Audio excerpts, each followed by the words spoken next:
Yun, panibagong araw, panibagong parcel naman tayo mga idol. Ayan.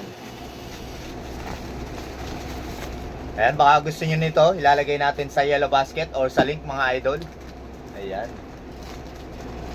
Ito yung ating, hindi to bike related. Ito yung ating, ano ba to? Rice cooker. Limiter. Ano yan? Thermostat.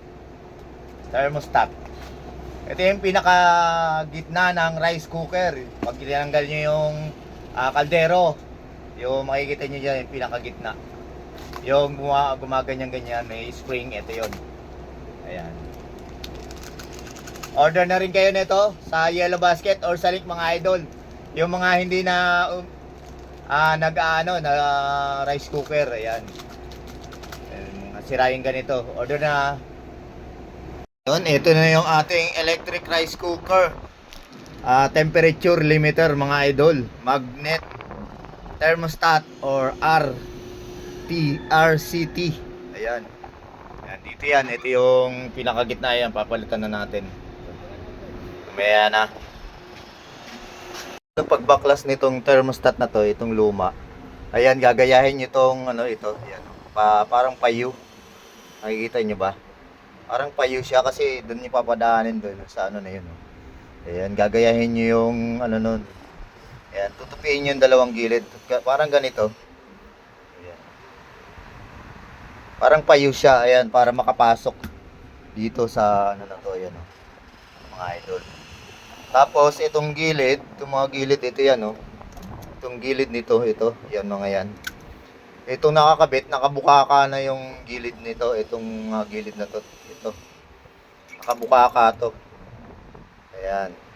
Yan yung ano niya, parang stopper niya. Para hindi siya mahugot doon sa ibabaw. Ayan. Ito isa, dalawa. Dalawa lang ba? Dalawa lang yung nandito. Tapos ito nakakabit, dalawa lang din pala. Dalawa din yung nakakabit na yan. Ito nakabuka ka na to, titikom natin yan para mailabas yan. Saka itong kabilang gilid. Kasi ito, ayan, gagawin nating payo para malabas dyan. Ayan. Gagamitan natin itong long nose.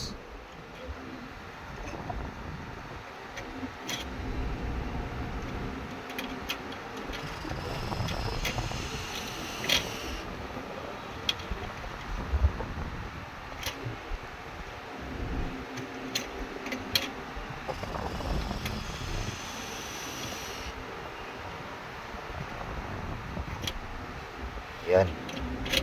Ayan na, payo na, nahugot na. Kasi lang itong dalawang palikpik ay kailangan itikom natin yan.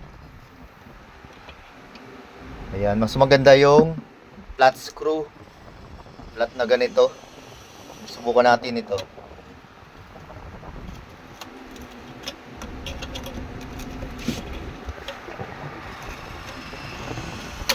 Ayun, tiklop natin yung isa. Yun, naitikom na rin natin.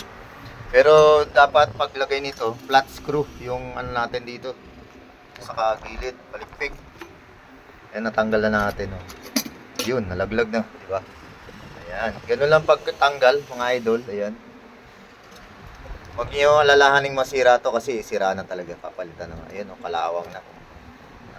Ito na yung bago natin papalit.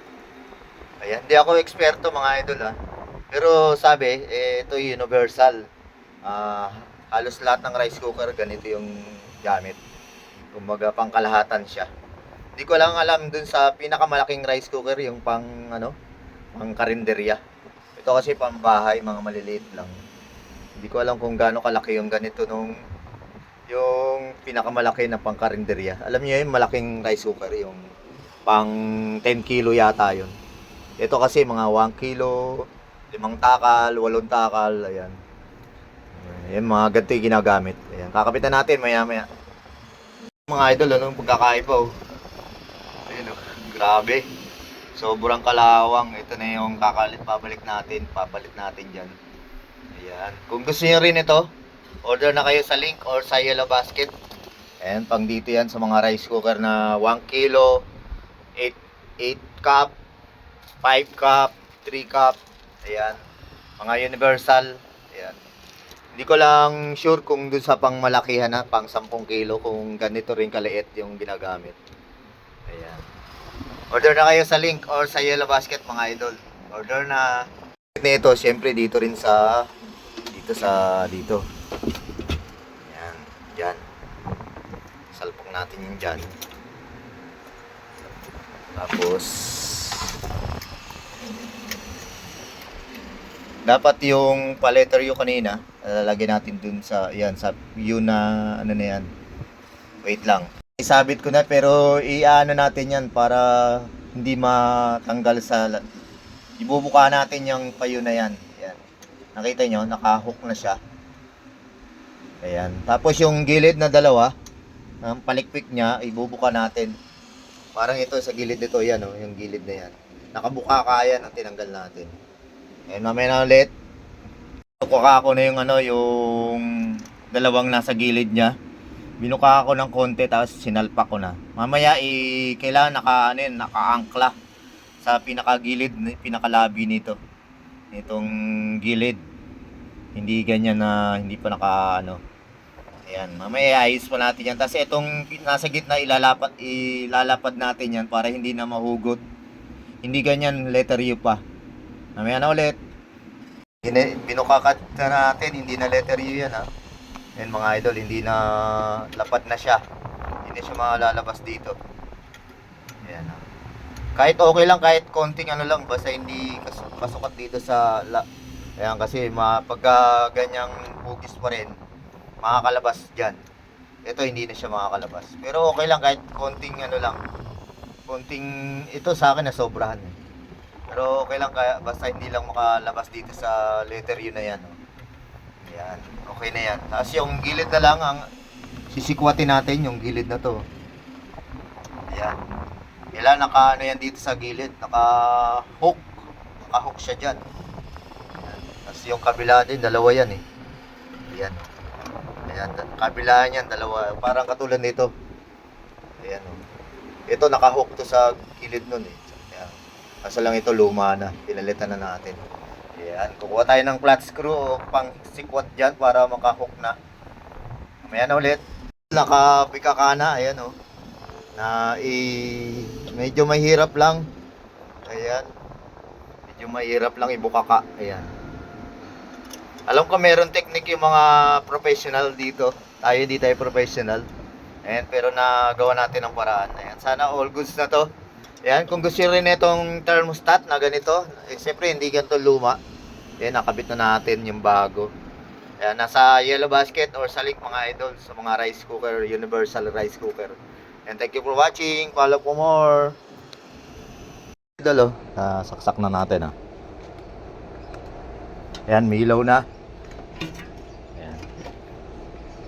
May tubig yang konti. Ayan. Kanina tinesting ko na. Hindi ko na videoan.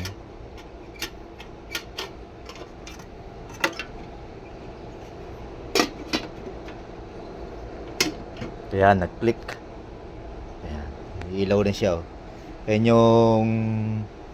yung kinabitan natin ng thermostat. Ayan, kumulo na yan kanina. Pakita ko sa inyo yung thermostat. Yan o. Yan yung kinabit natin. Yan, mainit siya o. Mainit. Yan. Kung gusto nyo yan, order na kayo sa link or sa Yellow Basket mga idol.